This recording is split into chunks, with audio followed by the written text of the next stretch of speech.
दिल्ली कितनी बार गुलाम रही? किस किस विदेशी ने इस पर किया था राज?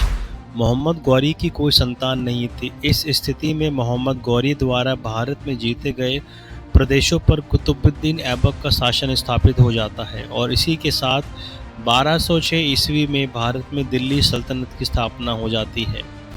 दिल्ली सल्तनत के सिंहासन पर कुल 5 राजवंशों ने शासन किया था। ये 5 राजवंश गुलाम वंश, खिलजी वंश, तुगलक वंश, सैयद वंश और लोदी वंश थे।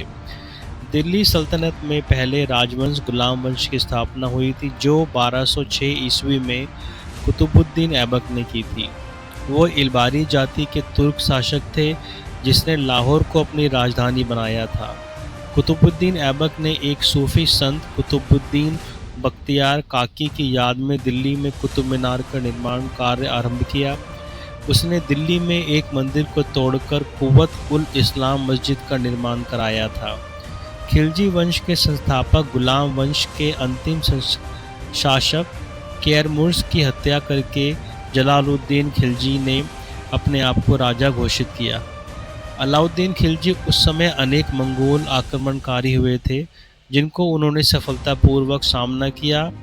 अलाउद्दीन खिलजी भी अफगानिस्तान से था।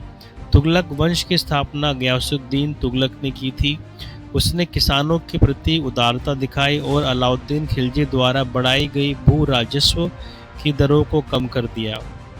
सल्तनत काल में सिंचाई के लिए नहरों का निर्माण करवाने वाले ये प्रथम सुल्तान थे। सूफी संत निज़ामुद्दीन औलिया ने गयासुद्दीन तुगलक को ही कहा था कि दिल्ली अभी दूर है।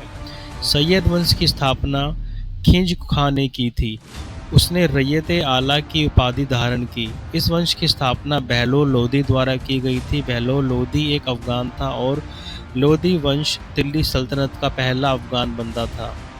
इसके बाद सिकंदर लोदी शासक सिकंदर लोदी ने अपनी गुप्तचर व्यवस्था को सुदृढ़ किया और वो अपनी गुलरुखी नाम से फारसी भाषा में कविताएं लिखा करते थे। सिकंदर लोदी ने ही भूमि की पैमाइश के लिए गांजी सिकंदरी नाम के मैप की शुरुआत की थी। पानीपत के पहले युद्ध में बाबर से पराजित होने के बाद इब्राहिम लोदी मारा गया और इसी के साथ दिल्ली सल्तनत का अंत हो गया। इसके बाद 1526 ईसा पूर्वी में मुगल वंश की स्थापना हो गई, जो लगभग 200 साल तक चली।